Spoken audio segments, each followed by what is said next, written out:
Hey, how's it going? What can I get you? Looks like you need a stiff drink. Something from the top shelf? Hey, Chris, keep it down over there. Don't make me come over there like I did last time. Let me recommend a podcast to you. Kind of a no-nonsense, tell-it-like-it-is podcast.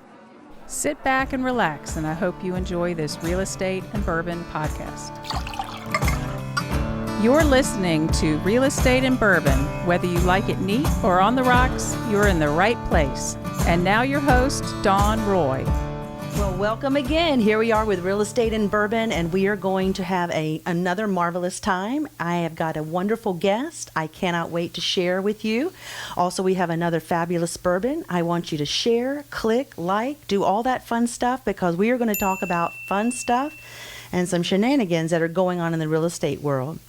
So today, I have my precious friend, Karen Gowan. You forgot about me. Wait a minute. What did I just forget, Michael? Did I forget you again? Yeah. Why do I do that? So Studio 77 is a reason this thing is doing this because, you know. I think you got the jitterbugs right now. I got the jitterbugs. I think you got the jitterbugs. Do I have the jitterbugs? Yeah. Okay. I think we need to loosen it up. We're keeping this, but you can. We're keeping it. You can't edit this. No. Stuff? Oh gosh, darn. Okay, That's so they want the real you. Well, this is it. This is it. It doesn't get it. This is it. I don't know if the world is ready for the real me, but let's do that. All right. So Michael, producer Mike, is Studio 77, and this is why this podcast has come to be, because really I never thought about doing a podcast until he said something to me on a photo shoot at one of our houses. I'm trying to remember which one it was, but you know, magic just happens when you and I are together. That's how that. Yeah. Magic. So credit to him for making this possible. And so now, Miss Gowan. Yes. My friend, who we met, when did we meet, Karen? Gosh, it's probably been 4 or 5 years ago. We were at a business networking group, weren't we? We were. The business networking group didn't work out. No, it didn't. But you and I did. We did. We stayed buddies. Yeah. That didn't work out so well.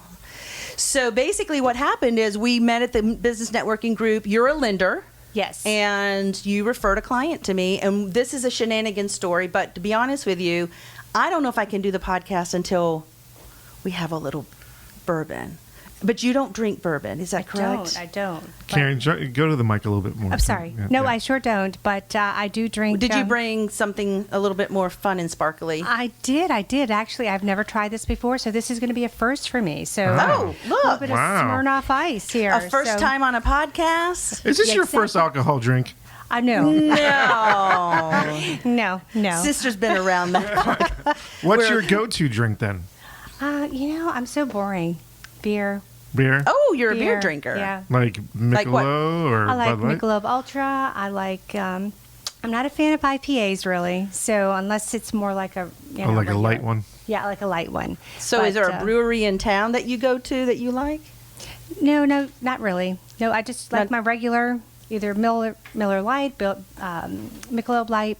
Coors Light. I'm just a light girl. You drink what you like. That's the point. Yep, you just drink what you like. So you've already poured yours, and I gave you a beautiful flute. You did. EXP flute. Yes. Fastest growing. Inside Real Estate. Inside Real Estate. Fastest growing brokerage in the history of real estate. Contact me if you need more information. This is very true. This is very true. I don't think people realize what they're doing. I am God, let me think of my agent number. I am agent 5711, so 5,700 really. And we're at 84,000, I think. And that 5 years ago. I joined it 5 years ago. I mean, if I was an agent, I would be that. Good Lord. I mean, it's some fascinating things are happening. Absolutely. Absolutely. So you've already poured. I'm going to pour. This is pretty much my go-to. This is a great smooth bourbon. It's Four Roses. It's a Kentucky bourbon. It is 104 proof. My favorite is the Small Batch Select. It comes in different ones like small batch, that sort of thing. So it is not a harsh bourbon, even though it is getting over that 100 mark on the proof. but it's got a lot of caramel notes to it, and it's oaky, and it's my pleasure to share it with all of y'all, because I usually share it with just me and the dog in the evening. So let's take a little. Let's toast. Let's toast. To you, my sweet friend. Thank you for coming today. Absolutely. I mean, because it's hot as hell outside. Might as well be in. Well, very good. Lovely, lovely, lovely. So, back to the story. You actually referred a single mom, a client to me, to buy a home Yes. that you were originating the loan on, right? Correct. And she's precious and has the cutest little boy. I mean, I think he's 5. He's darling. I just want to squeeze him every time I meet him. And I want to tell you, we closed on that loan. She ended up buying the house literally the week before we closed down the world for COVID. It was like March of 2020. Great time to be a homeowner. That's awesome. But, this tidal wave came at us that no one was thinking about. I truly did not see this coming. Were you aware? Yeah, no, all of a sudden it came out of left field. And I remember we closed at the house. A notary came to her home, and we closed there at the house, and we finished signing the documents, and she said, "I've got some things in the car. Can I just put them in the house for tonight, and then, I'll move from the apartment over the weekend." I said, "What do you have in the car?" I'm not going to let her. She had picked up the little boy from daycare. She had to be tired. She opens up her trunk, and it is full of toilet paper and water bottles. And I said, "Boo, what? Is that all Costco was selling today? What are you doing?" She goes, "Haven't you heard about the virus?" And I said, "What, the flu? What are you talking about?" I mean, that's dense, right? Dense. Totally over my head. Oddly enough, a few days later, we all shut down, and here we are, right? Well, all hell broke loose, Well, right? all hell broke loose. And so she called me about a month ago. So fast forward to 2 years, she's called me about a month ago, and she said, "I need help." And I said, "What's going on?" And she said, "Well, I've been, work has been spotty because of COVID, obviously, and the little boy's in and out of daycare because daycares are open, then they're shut, And I said, "Well, what can I do for you?" And she said, the state of Virginia, she applied for Assistance, mortgage relief. Mortgage relief through all the federal government then funnels it to the state and all that fun stuff. They had sent her an email showing a check that would have caught her up to date on her mortgage and the letter. And there you go. You're caught up, no more bad juju. Fast forward, she's getting foreclosure notices now from her mortgage company. And so she's calling them, "Why haven't you applied this?" Because they never did apply it. No, they didn't. And I'm like, "Well, maybe we can talk to an attorney." I said, "But Karen's got to be our first go-to." I mean, she can be the inside, because listen, I do what I do. I am, I stay in my lane. I don't give legal advice. I might clean your teeth if I had an opportunity, because that's what I used to do. But I don't try to work outside of my scope, right, of licensure. I had her call you, and you were like, "I think I have some information, or at least the people we can get to," because she was just being spun around. Oh, she absolutely was. They were not responding to her at all. And then once the notices for foreclosure came in, they even denied talking to her any further. So they have her money, which I think is fraud. So the federal government has sent the state money, and the state has sent her money, and the mortgage company's like, "Well, we don't know where it went." I mean, there was probably a lot of profanity on that phone call with her. I mean, I was like, this is ridiculous. So then we bring you in, and you tell us how you were able to help navigate a little bit of this story. Oh, absolutely. So I'm no longer with that mortgage company. However, I had the contact of the president of the company and my email information. So I went ahead and took all the information she had sent to me. So yes, I saw the check. Was like, oh my gosh, this is over the money. $8,000. Yeah, it was close to 10. So she had enough to catch her up. She was getting stonewalled at every turn. Yep. She couldn't get online access. They told her to contact the attorney. The attorney said, "Hey, talk to the servicer," which was someone that, she was like, "I don't have that information."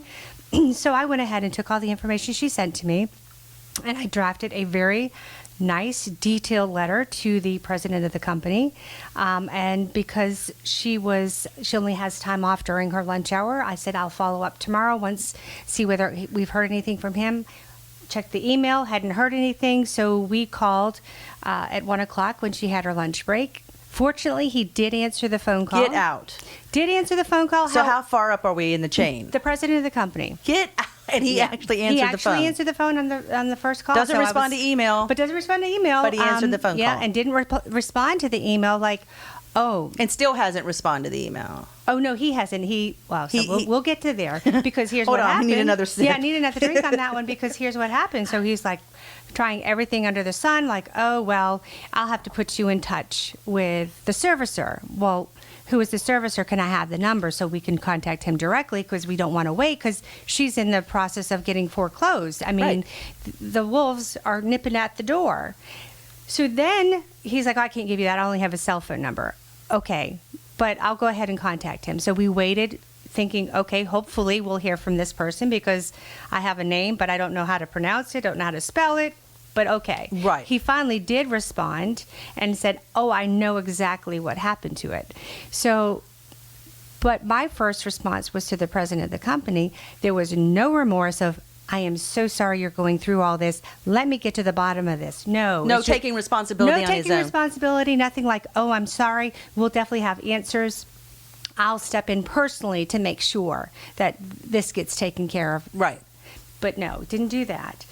So then he says it's gone to a different servicer.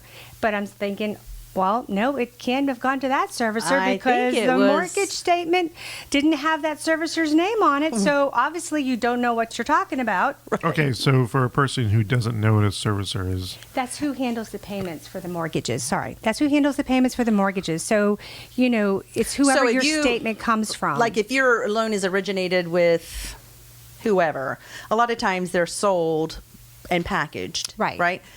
The servicer is who, like I'm Wells Fargo, that's who is servicing the loan. That's who I'm making the whoever payment you're making to. Yeah, exactly. So if Right. the servicing is sold, that means the mortgage payments are getting sold to someone else to take that payment in. So But this stayed with the company. It stayed with the company. That's the key here. So the They story didn't- was it didn't get sold, and it Right. wasn't. She had no business calling this other servicer, so she was just spinning her wheels for They're no just reason. jerking her around. how Yeah. many other people in this brokerage or This mortgage company. have this happened to that they were taking the money from the government or the state? Who's to say? I probably would never know. This payment had another. It was batched. It was batched with another Loan. customer. Yeah. So who knows whether it got all deposited to that other loan or not? But the fact, Like a data entry right issue. But the fact that her name was first was kind of like going. You would think it's going to get applied somewhere. It would go to the first person, not Right. the second one. Right. But the fact that they're letting it that she can't get. She doesn't have online access. No one will speak to her, and she is just cut off at the knees and has nowhere to turn. Yet is getting foreclosure notices. And here she is, a single mom with a What- 5-year-old. And what am I going to do? And listen, and she's not the only one. This is probably happening because you've got to understand a lot of people took advantage of these kind of programs during COVID. This is nationwide. Yes. Right? Who's to say that this is not happening multiple times? I mean, multiple times where people have had their monies from this relief program misappropriated. And now their servicer or whoever's taking care of their mortgage is not, we're really depending on a $15 an hour data entry person.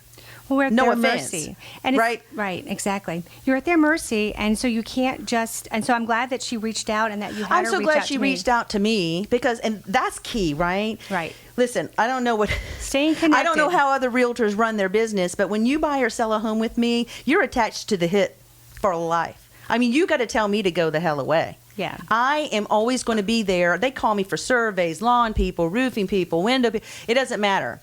If you need something, I'm not just selling you the home and I'm saying, peace out. Okay. Right. I'll see you later. And you're not that kind of a lender. No. And had she not had someone to, what if she had called me and I went, let's say, boo-boo, you know what, that loan closed 2 years ago. That is not my problem and I don't have time. Yeah. How horrible. What kind of situation would she have been in? She would have lost her home. She would have lost her home. She would have lost her home.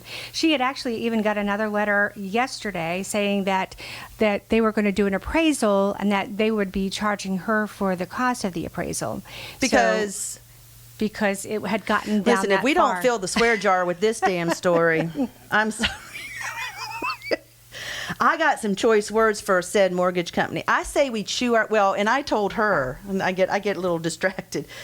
When she called me first, I said, listen, if they're not responding to you on the intake call level, we're going to start eating our way up the food chain and find out who it matters that you're satisfied as a client.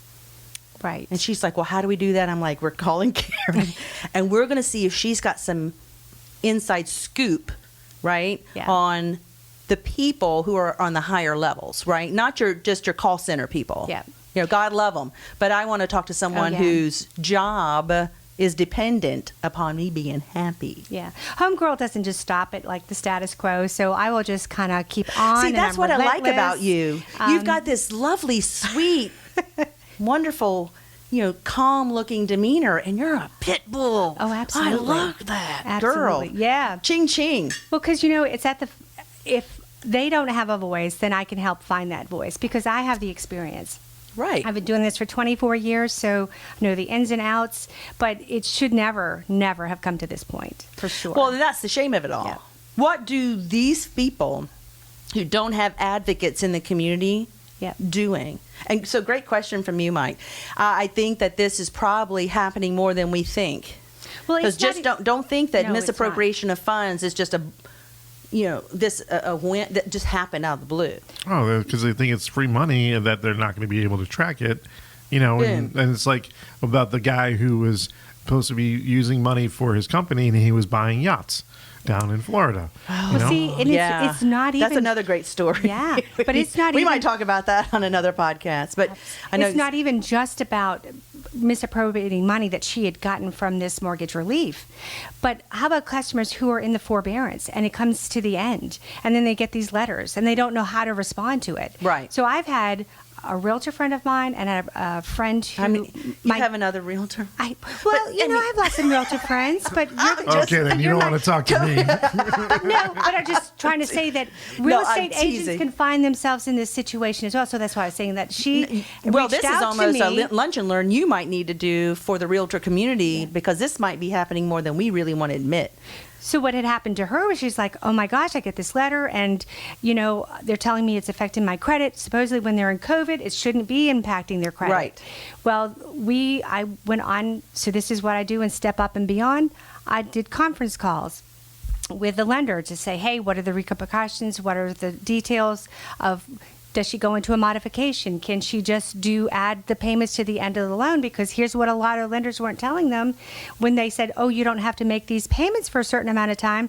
Right. Well, after the 2 or 3 months, either you have to come up with that whole amount that you couldn't afford Like a balloon beforehand. payment. Right. So like if I couldn't afford it before, how am I going to afford it now? So they weren't really transparent on the terms, or they put it at the very end. And then modification. So what does a modification mean? So in this instant, hey, let's put you into a 40-year mortgage. Well, she only had like 15 years left.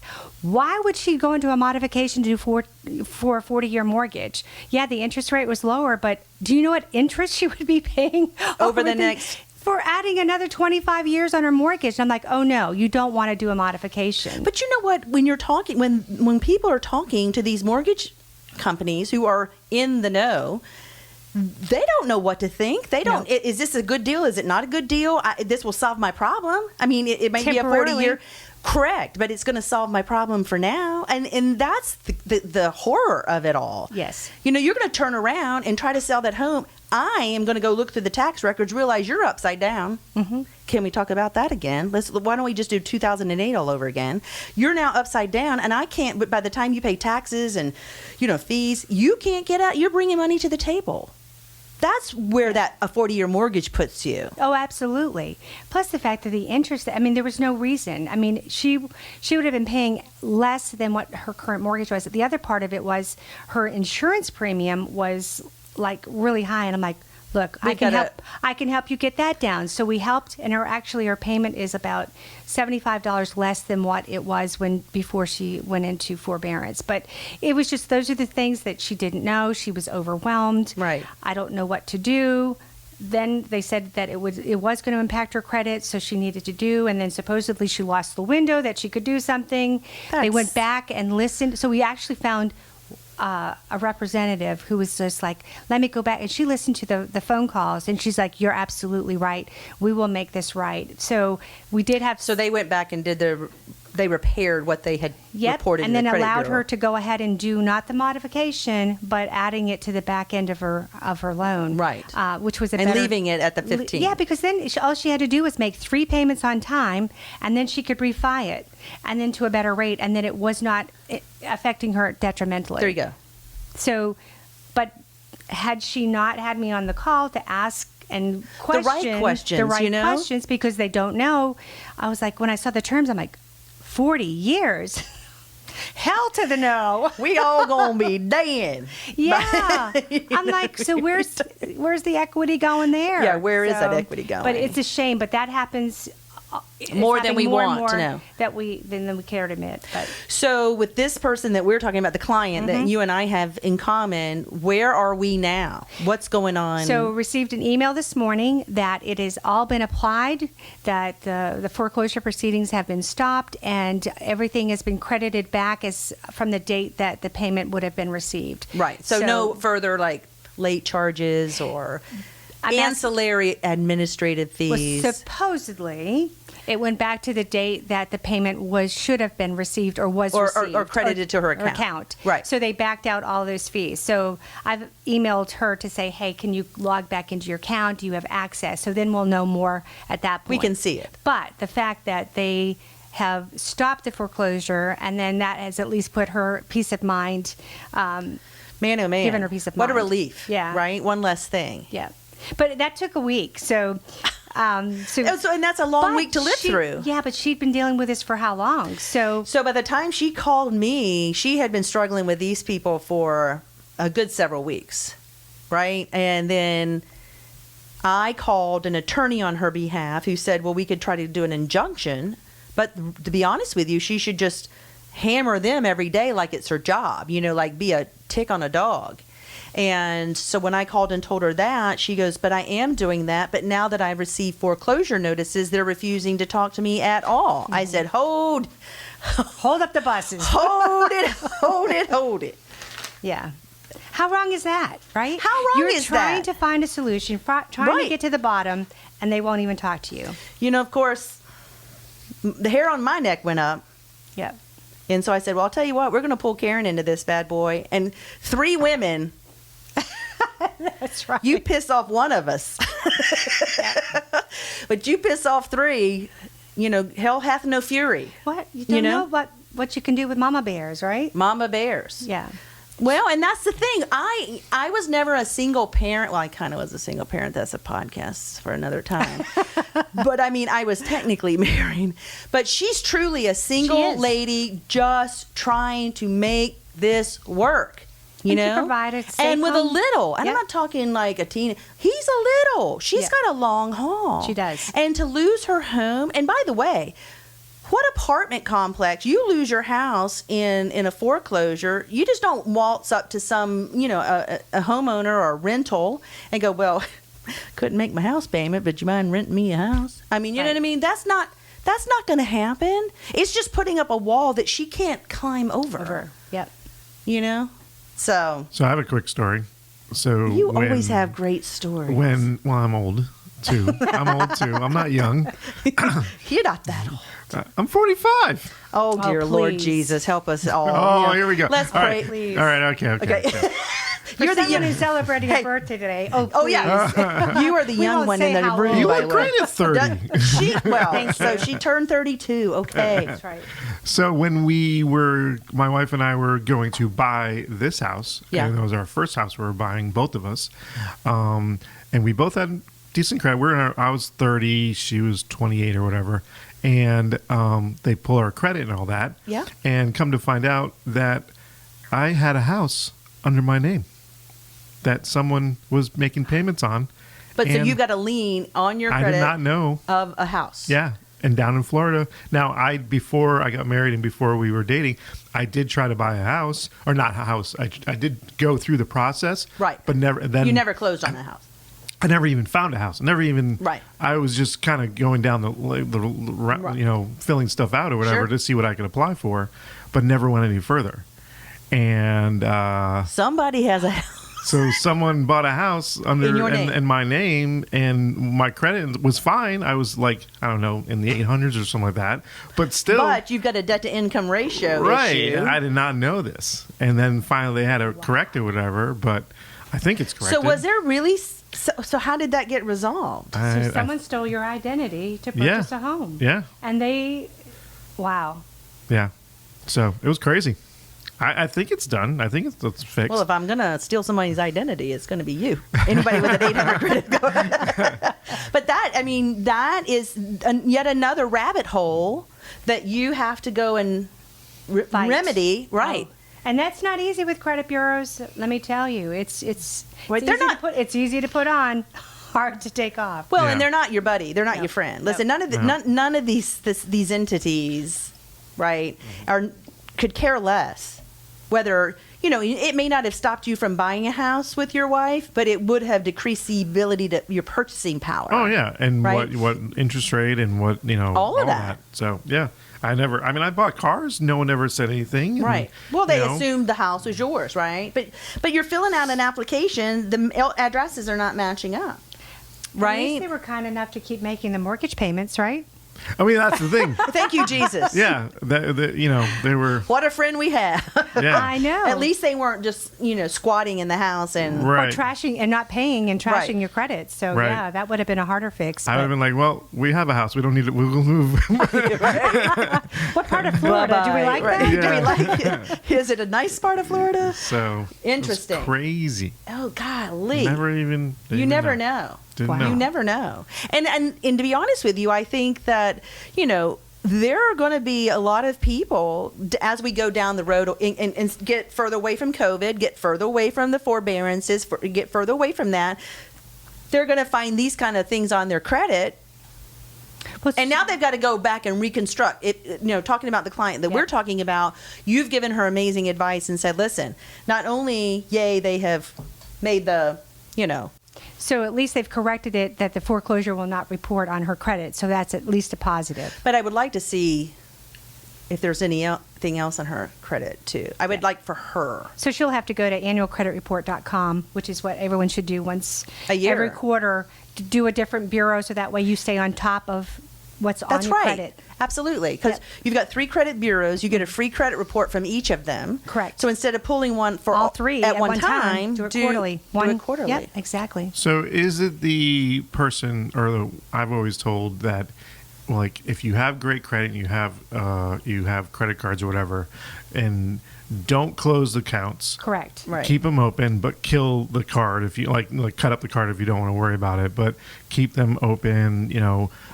If you're trying to build up your credit, get a gas card or something, Mm-hmm. and then work up to a credit card or something. But don't close. Don't close anything accounts. because that, if you think about It if you think about it, it starts your credit over from day one. So all that good history you had is gone. Mm-hmm. So don't close. Right. Just pay it down and keep a zero balance. And if you can't manage your credit cards, either put it in a freezer or lockbox or safety deposit box. Right. But the problem too with COVID and all other things, people were their credit limits were getting decreased. So say you had a $5,000 limit, but you only had a $500 balance, then they would reduce your credit line to like $750. Then it looks like you were maxed out. You're like, but wait a minute. Why did they do that? They just had a fear That people were going to start using their credit cards to live. Yep. Oh, this is absolutely. during the pandemic. Yeah. Yeah. And then same with home equities that, you had to balance out. Well, then they shortened that and then it looks like you were maxed out. So Yeah. yeah, that was not cool. Well, and that's a great point because because everything that I've read, or the way you need to keep your credit 10 to 20%. and that's it. Yep. Period. Don't carry balance. Any higher than that. So if they start reducing how much your credit line is, now it looks like you've overextended yourself. Exactly. Yep. And you did nothing. You changed nothing on your end. They did it to you, exactly, by reducing your limit. Stick it to these guys. So how many credit cards is too many, and how many credit cards are not enough? You should have at least 4 or 5 trade lines. Really? Like various types of Various trade. types. No, like yeah, a not car, just a loan. So Yeah. installment loan, whether you have a car loan. But yeah, I mean, if you had 10 credit cards, I mean, you don't want to obviously have a balance on all of those. So Yeah. that's not going to be a detriment. It's just the fact You need a mix of the lines. you have a mix of lines, but two, it's if you have like several that are like $250 limits, that's not helping you. So when they keep increasing you and get you a higher limit, that helps you. So when Right. you get to the $5,000 limits, those are the things that can help you. But having multiple like 250, because if you put like 100 on it, then you're already 50% Over. usage. Yeah. So Right. And yeah. that's reported monthly, so it's carrying for the month, and Yeah. it never, even if you paid it off when the statement comes in, Well, you it's have still to showing. Look at the cutoff date. So when payments post. So if you can get it in before the next statement generates, then it won't show. So that's another trick. See? Wait Another a trick of the minute. trade. Hold on. So I mean, like, I remember in my 20s I had 4 credit cards and whatever, but now I think I only have 2. Yeah. Which is You know, fine. But and you I probably like my have my cars, car, like and the mortgage. the 3 Those are cars or always whatever. positive. Yeah. So I don't really Do you feel really like I need need more a- than that? no, I mean, that to me, I need- don't. You don't, Yeah. because then you have to worry about all these minimum payments that you have to make. The other thing too is what looks negatively is if they go to like one of these finance companies to get a loan, because those are like jacked up interest rates. Right. And And that any looks like offers- trouble, right? Yeah, It looks like you're in trouble. But please, any offers you get in the mail for credit cards, look at the interest rate on the back. Right. Don't look at the 0% interest for 12 months, and then it goes up to 24%. Unless you can No! pay it off. Unless you can pay it Right. off. Unless you can But pay it you've off. got to But be. then you go to another tool to say what is the cheapest, interest rate, because if you got good credit, you can be picky and choosy on which ones you Yeah, Right. yeah, yeah. Right. But, Right. but Yeah. don't get caught into that scam, because you'll never get out from Yeah, under you that. never- yeah, so- But I've seen online where people will use those mailed in, you know what I mean? And they think they're being really super smart, and they take they borrow from Peter to pay Paul, Right. So they take their debt, they go to this credit 0% card. balance transfer. Correct, right? Well, then in some With a places fee, though. only cap the transfer too. Yeah. So you can only transfer. Or they charge you to do Yeah. a balance Well, there's always a transfer. transfer So fee it's- of yeah. 2% or whatever that be, you know, and they think that they're playing some sort of shell game. And so now they're getting 0 interest. And so everything that they pay on it, rightfully so, of course, is coming off the total bottom line.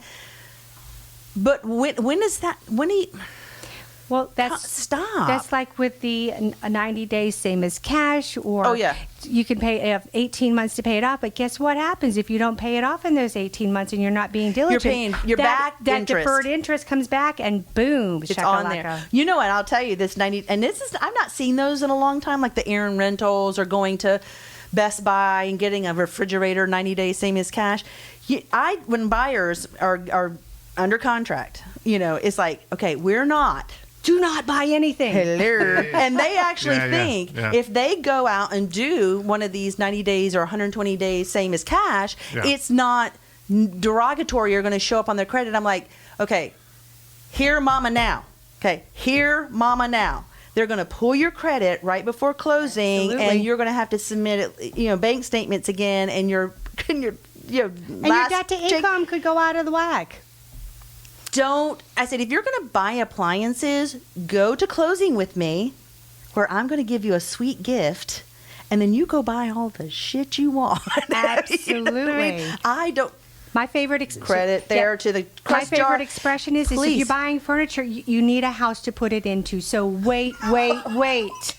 Yeah, the house is gonna be like, wait, you can't go. I need stuff. That for me. is fantastic. I'm going to start using it, because I always tell them, I said, don't fall in love with the house until we're moving your stuff in, because it's really a transaction. It's a Absolutely. black and white financial transaction. Don't get googly eyes on the white cabinets and the granite, okay? until we're closed, and well, by the way, closing really is recording at the county. Right. Okay, just because I hand you the keys on the table, until they record it at the county, it ain't really yours. Right. But that being said, once you close on that house, go do what you need to do. But your state, I love what you just said, even better than what I said. You know, you got to have a house to put the furniture. Why go buy stuff? Yep. And if They you've get done, excited, they get They on do. Pinterest, they go nuts on Pinterest, and they're making like the rooms slow and they're your doing the roll. paint. Slow and, your roll. I absolutely. Yep, slow your and I roll. think that's the biggest thing is managing that expectation. But Yep. to circle back around on this topic that we've been talking about, and man, we could really do another podcast just on the financial responsibilities of owning a home, especially with someone like you, is like get you an advocate. absolutely. You know, whoever you use to represent you in real estate, do you get who you fit with? Get the lender who is an advocate, because once you go down this road and something starts to bubble up that you don't know how to handle, who you going to call? You Not need the Ghostbusters, right? Yeah. You need the Ghostbusters of real estate and lending, and you need to really have someone that's going to be on your side from the time you start the process of buying to the time it closes, and as long as you live in that house. Absolutely. Because I know mine, and I tell you, people who you've done loans for can call you 10 years from now. Oh, absolutely. I ask them to call me anytime they have a question about anything, even if it's not mortgage related. If Right. you want my advice, let me know. Call me. How long So, do I put ribs in the oven? ribs in the oven? I don't eat the meats. I'd have to I don't eat Google the that. meat, so I don't really care. And you can burn them Financial. for all guess I I should care. say financially or anything that impacts them that they're like, should I do this? And I'm like, well, maybe should hold off on that. But Well- here's a better option. So before we get too far off course, I do want to tell everyone, this is my sweet Karen's birthday today. Happy birthday. Today. Thank you. Thank and, you. And 32 never looks so good. You know what I'm saying? First And podcast, too. That's And my her story, and I'm sticking to you it. stick to that, baby girl. So first podcast, first whatever it is, Yeah, what sweet Smirnoff crazy Ice. drink you're drinking. I hope it's Actually, good. I it's don't pretty do, but tasty. you know, spin that EXP glass around and let the folks see Yeah. it. So, Oh, there it is, that way. But There we I go. went and got you something special because I Aw. love you so much. Crumble Aw. Cookies, Thank you. who are right here on Huguenot, here in Midlothian. They have other locations, but they're they're in That's Midlothian. your go-to. That's my go-to, and I got some fun ones. Ooh, do you mind if we share and look? Well, let's look. I mean, I don't even know. I mean, it's so Oh, bougie. my. It's a Look at bougie cookie, this. girl. It's like almost like a My peppermint 6-year-old patty. is like, something just opened. My. Something just opened. That's like a Caramel's got caramel. my name on it. Oh yeah. my lord! And I want to say this is a Chocolate with banana mint. something like a banana. This looks like a strawberry shortcake. It is. And then I don't even know. You're Oh, lucky that my. there's not a bite taken. that they made it here. Yeah. Although I'm not so much of a sweet person, to be honest with you, but if I were going to eat a sweet, It would be one of these. it would be a crumble cookie. Well, because thank I you love so you. much. I am so grateful for you, and I know your clients are grateful to have you. And I just want to say thank you for coming today and being on this podcast and having some drinks with me in the afternoon. And I hope she's going home and not doing any more work today.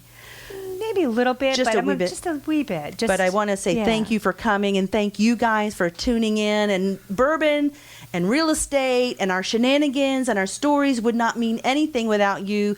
Please like, share, and put in the comments bourbons you like, questions you have about, mortgage lending process. And have you had a problem with forbearance? And are you having a problem with your mortgage company right now? We want to know, and we want to answer your questions, and we want to be a part of your community as well as having you a part of mine. Go out there, be fantastic, and live your best life ever. Thank you so much. Thank you. Thank you. Thanks for listening to today's episode of Real Estate and Bourbon with Don Roy. If you have any questions about something you've heard on today's episode, send us an email to realestateandbourbon@gmail.com.